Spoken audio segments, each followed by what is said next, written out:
આપણે લગ્ન કરીએ.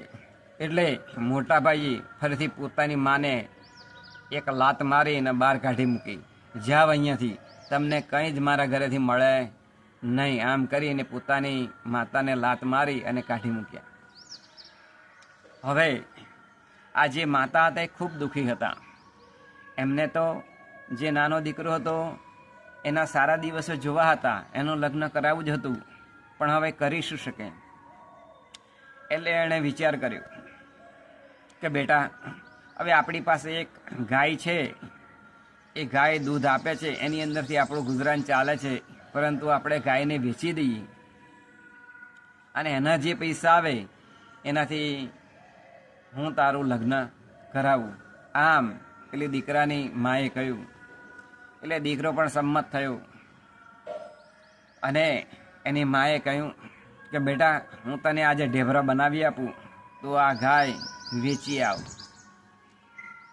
આમ એની માએ કહ્યું અને પછી ઢેબરો બનાવ્યો અને પછી ભાથું બાંધી આપ્યું અને દીકરાને ગાય વેચવા માટે મોકલ્યો.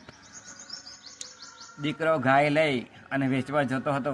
વચ્ચે એક નદી આવી, ગાયને પાણી પીવડાવ્યું, થોડી વાર ચારી અને પછી એટલી વારે એક ઝાડ નીચે બેસી અને આ ઢેબરો આ છોકરો ખાતો હતો. તેવા સમયે એક માણસ ત્યાં વટે માર્ગો હતો, એ આવ્યો મુસાફર અને કહ્યું કે ભાઈ, હું ખૂબ ભૂખ્યો છું, મને થોડું જમવાનું આપશો? એટલે આ દીકરાએ 2 ઢેબરો પેલા જે મુસાફર હતો એને આપ્યો. એટલે એ ઢેબરો ખાધો એટલે ખૂબ ખુશ થયો.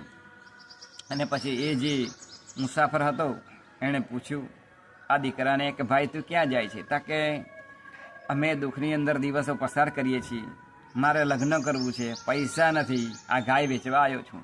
એટલે પેલા ભાઈએ કહ્યું કે એ ગાય તમે મને આપી દો, હું એ ગાય તમારી જોડેથી જે હું લઈ લઉં, પરંતુ તેના બદલામાં મારી પાસે એક લાકડી છે, એ લાકડી તમને હું આપું.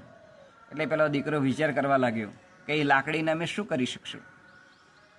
ત્યારે પેલા મુસાફર જે હતા એ ભાઈએ કહ્યું કે આ લાકડી જાદુઈ લાકડી છે મારી જોડે, તમે ટોપલો લઈને બેસો અને તમારા મનની અંદર જે કંઈ સંકલ્પ કરો તે બધું ટોપલાની અંદર આવી જાય. બોલે એમ તો કે હા, એ કેવી રીતે બને?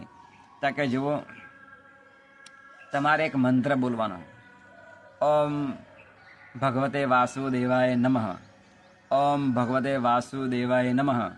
આમ બોલી 2 વાર અને પછી આ જે લાકડી છે એ જાદુઈ લાકડી એ તમે ટોપલા ઉપર ફેરવો એટલે સર્વ કાર્યાણી